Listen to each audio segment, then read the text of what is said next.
I know not many people care about this, but you should.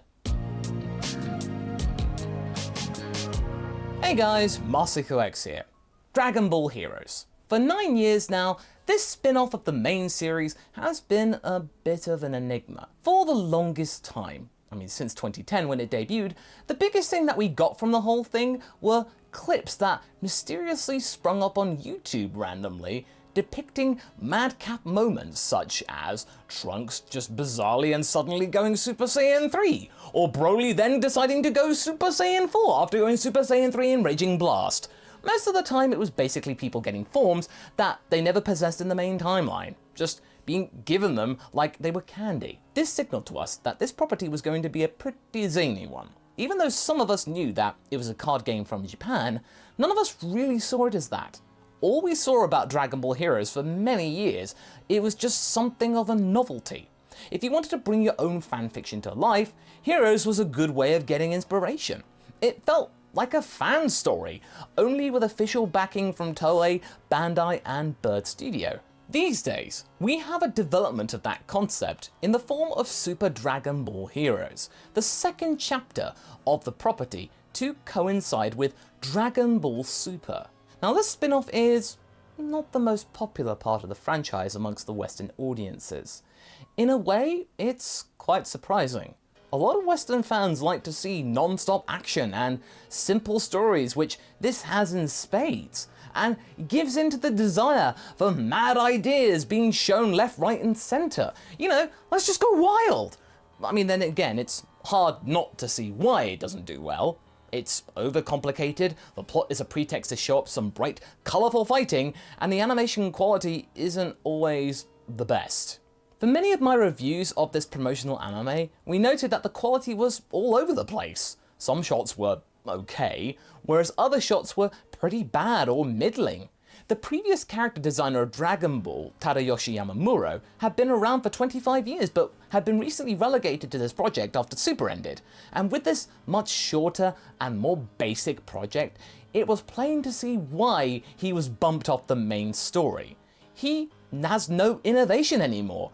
It was masked in the main story, mostly with brand new talented animators throwing in their interpretations, and writers, showing their own mark. But here, where he had full control pretty much, the tropes of Dragon Ball Z were used all the time, and made us realize why Broly came when it did, and why it was needed to refresh the franchise. That is until we saw episode 12. Whoa, Masako, slow down. Are you trying to tell me that you liked the overly complicated Golden Frieza hit Terminator fighting Bane Broly hybrid? As in Metacooler? Yeah, kinda. Truth be told, that encounter had some cooler, pun definitely intended, visuals than many important fights during the Tournament of Power. Now, I may not have done my full review on this yet, but that's down to the fact that the YouTube numbers don't like it. I'll elaborate on this episode directly in a summary of episodes 12 through 16 later on in the year, when that arises in the future. Now, with more attention from the West being put on this promotional anime, as well as more exposure in the game markets worldwide, Heroes is now something that Bandai is taking seriously, pumping in more resources and more games that get international coverage as well as commitment, and it's beginning to show. This has become far grander than it was originally meant to be. This was meant to be for just Japan. Now it's global. For once, it had many interesting angles. Scenery was kind of bleak, but that industrial mechanical city was fitting for the encounter between the two combatants. It was over the top, but it felt like the kind of over the topness that we sort of like about Dragon Ball. It didn't feel like it was too much, and it was evil versus evil. How often in the main series do we have that kind of scenario? Not often. We don't count situations like Majin Buu playing with his food or Frieza decimating his soldiers. I'm talking about real evil versus evil. I think it's been a while. The one encounter that instantly springs to mind is when Buu separated his good and evil parts. And even though innocent Buu was no longer a bad guy technically, we didn't know that properly at the time. Other times when evil takes out their frustration on evil, it doesn't last long, and ends up with one instantly being vaporized in a sign of grandeur, or hyping up the other. Like when Vegeta took out Nappa. What this short encounter, each episode isn't even 10 minutes in length, made us realize is the fact that some of the ideas from Super Dragon Ball Heroes would actually work better in a longer episode format or in the main series. We all thought that shorter time slots would allow for less filler to be had, not getting in the way of our passion for fight sequences. But actually, having the shorter length has kind of harmed the overall spectacle of the package. Since it started last June, our expectations from this series have greatly increased, but the reason for its existence hasn't. It's just here to sell cards, plain and simple. And it needs to change every single episode, causing it to not really be focused as much as the main series.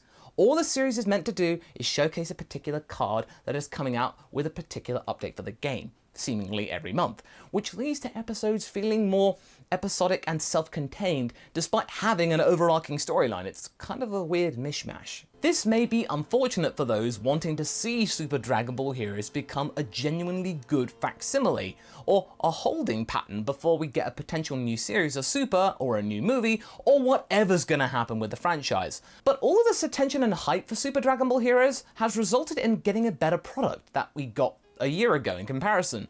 Kind of like how Super evolved over its nearly 3-year first stint. You get a feeling that due to Heroes' remit being much looser than the regular Dragon Ball series, not having a manga or Toriyama's oversight, even looser than the movies in fact, that you can sense that Heroes is the perfect testing ground for future ideas in the franchise. You could do what you want.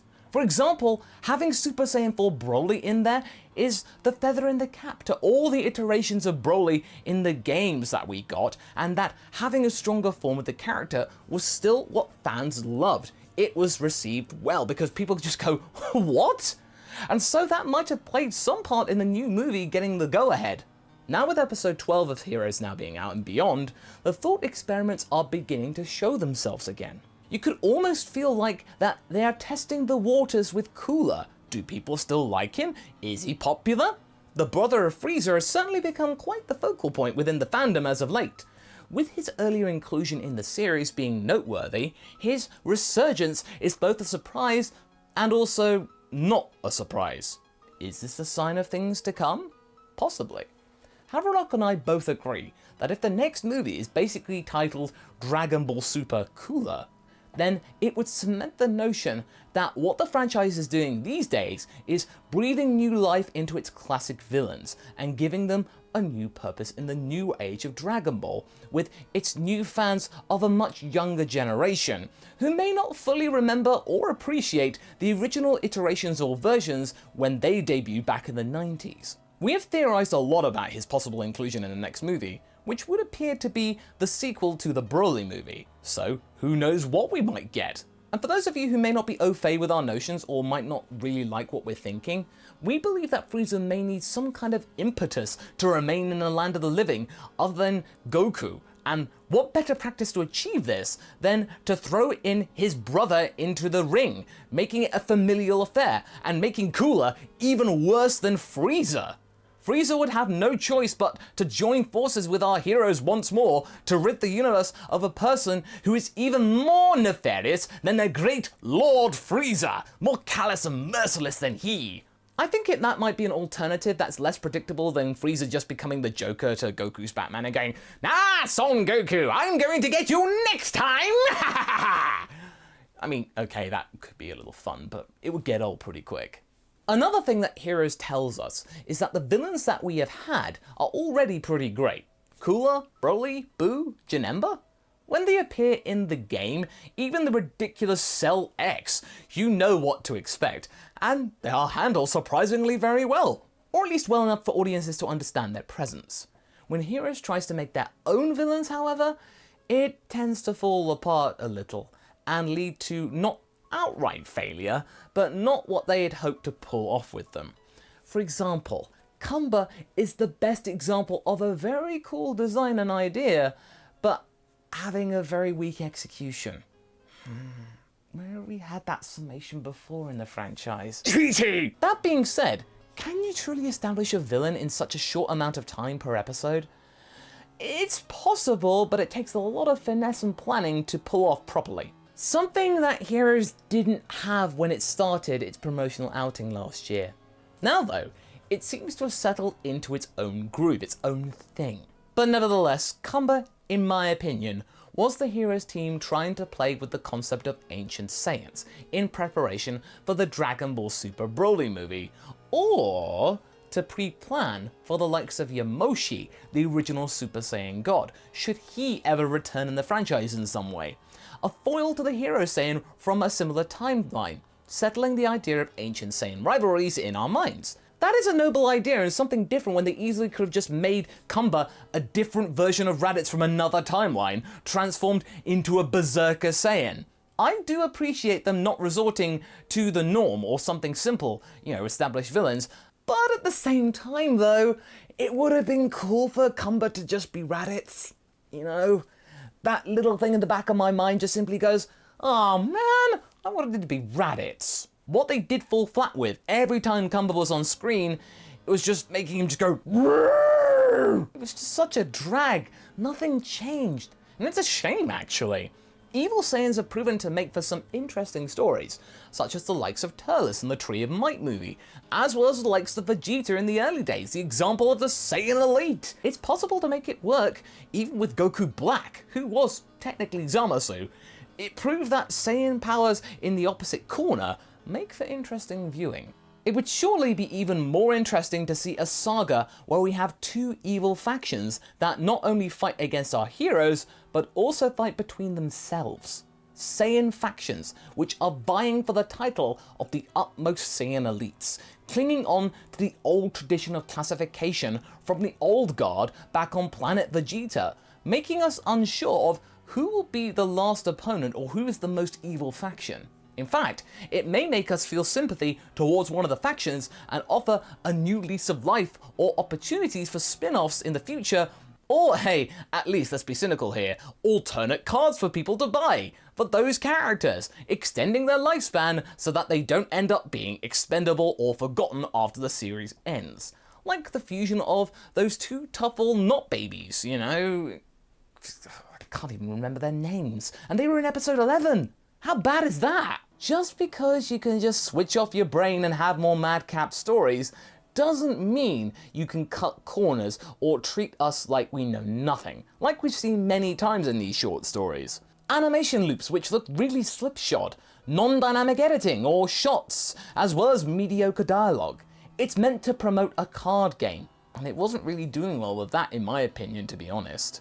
It was just feeling like it was just being shoved out there, like it didn't really care what it was. And that's something we can't ignore. But when it does land, it gives off good vibes. Heroes embraces a lot of the Dragon Ball madness and makes big, strong characters fight against each other in a controlled environment. It's like a thought experiment. It's just embracing what it is.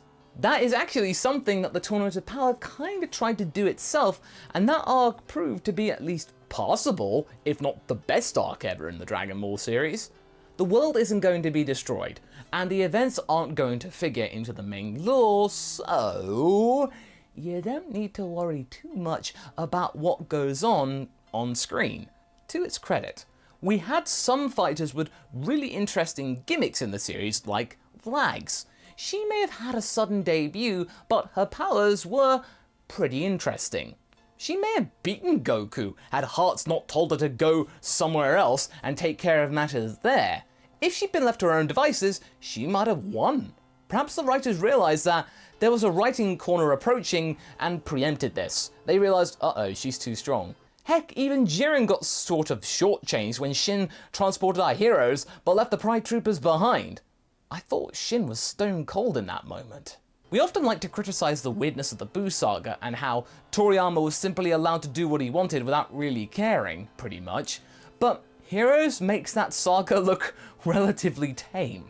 Despite this, for the purposes of future storytelling, it would be healthy for future installments of Dragon Ball to embrace a bit more weirdness in itself. Toriyama's storytelling allows for this, and so long as it doesn't go too far, you can get some story points which are inspired, refreshing, and memorable. We need that. And if the anime ends up following the manga, like it did with Dragon Ball and Dragon Ball Z, sticking to the program, what we see in the manga right now could lead to another revival of the franchise. And if that manga arc has a really good, strong ending and sticks the landing, that'd be a tour de force. And it may reflect well in Super Dragon Ball Heroes, or see some of its tropes end up in the main show.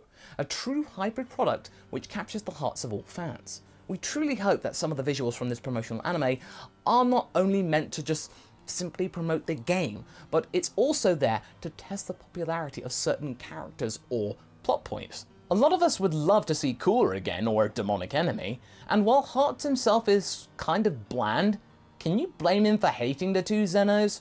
He has sensed that the dynamic of having two Omni Kings just doesn't work, and it needs to be rectified, with him as the rightful Omni King instead. It's not the worst of ideas. Those kings can be seen as irritating, I think you can understand. What we are trying to get at here with this whole discussion is that with the right writing and animating team, some of the elements that seem questionable in Heroes could really shine in longer format Dragon Ball stories. It's like how the plot points with Dragon Ball Minus were improved considerably when given the time to be explained in Dragon Ball Super Broly. 20 minutes instead of 20 pages? So much better. That being said, it is possible to go a little too far. With the powers that we saw with Jiren and Ultra Instinct Goku, if we went even further, it would get pretty unbelievable by just going even stronger. We would need to, like Moro is doing in the manga, be creative with our powers instead, thinking laterally. Maybe not as bombastic, nor with super ultra god levels of power, but after toning it down a little bit, I can see this all working. Maybe embracing the madness is a method for some more interesting storylines? And who knows what Toei are secretly planning in their evil scientist lab. So what do you guys think? Have you recently regained your interest in Heroes, or has it simply just not gotten onto your radar at all? Leave a comment below and let's get this discussion going, and I shall see you in the next video. Catch you later!